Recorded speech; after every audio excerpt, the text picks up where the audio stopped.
أعوذ بالله من الشيطان الرجيم. بسم الله الرحمن الرحيم. تبارك الذي بيده الملك وهو على كل شيء قدير.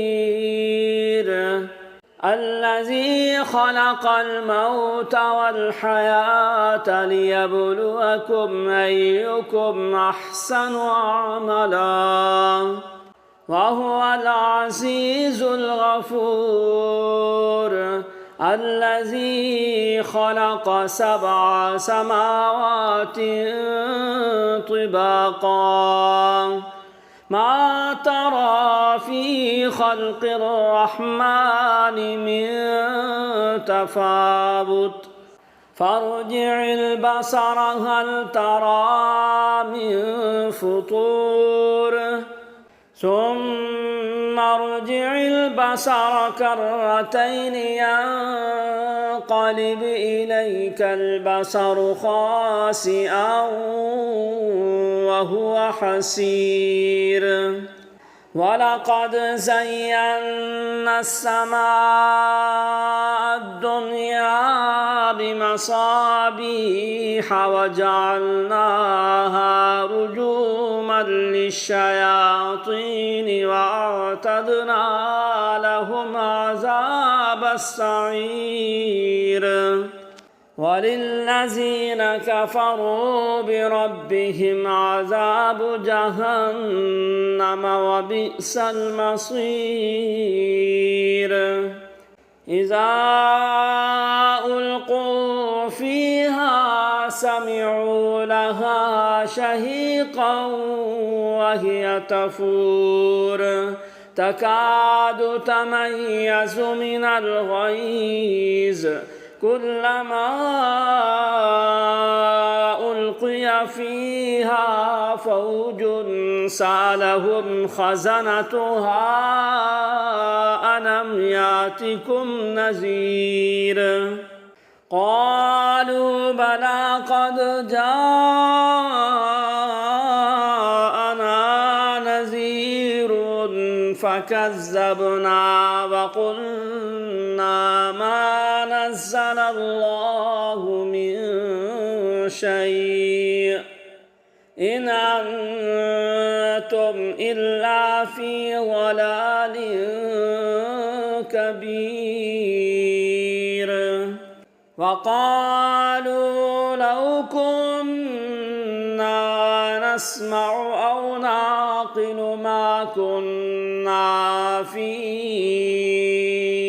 أصحاب السعير.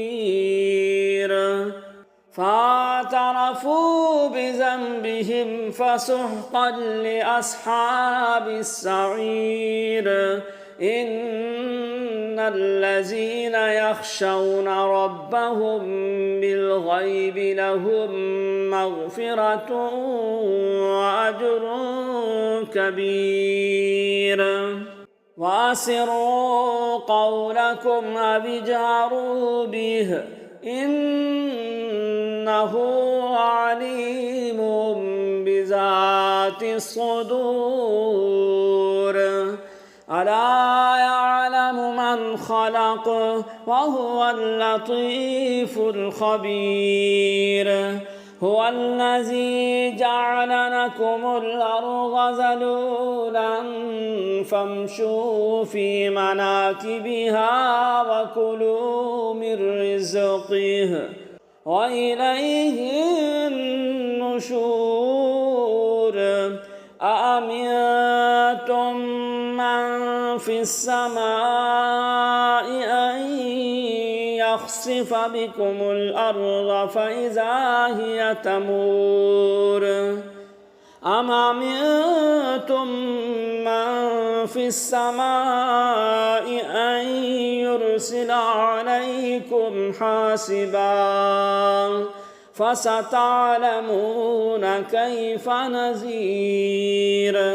ولقد كذب الذين من قبلهم فكيف كان نكير أولم يروا إلى الطير فوقهم صافات ويقبضن ما يمسكهن إلا الرحمن إنه بكل شيء بصير أمن هذا الذي هو جند لكم ينصركم من دون الرحمن إن الكافرون إلا في غرور أمن هذا الذي يرزقكم إن أمسك رزقه بل لجوا في عتو ونفور أفمن يمشي مكبا على وجهه أهدى أمن يمشي سويا على صراط مستقيم قل هو الذي أنشأكم وجعل لكم السمع والأبصار والأفئدة قليلا ما تشكرون قل هو الذي زرعكم في الأرض وإليه تحشرون ويقولون متى هذا الوعد إن كنتم صادقين قل إنما العلم عند الله وإنما أنا نذير مبين فلما رأوه زلفة سيئت وجوه الذين كفروا وقيل هذا الذي كنتم به تدعون قل أرأيتم إن أهلكني الله ومن معي أو رحمنا فمن يجير الكافرين من عذاب أليم قل هو الرحمن آمنا به وعليه توكلنا فستعلمون من هو في ضلال مبين قل أرأيتم إن أصبح ماؤكم غورا فمن يأتيكم بماء معين صدق الله العظيم.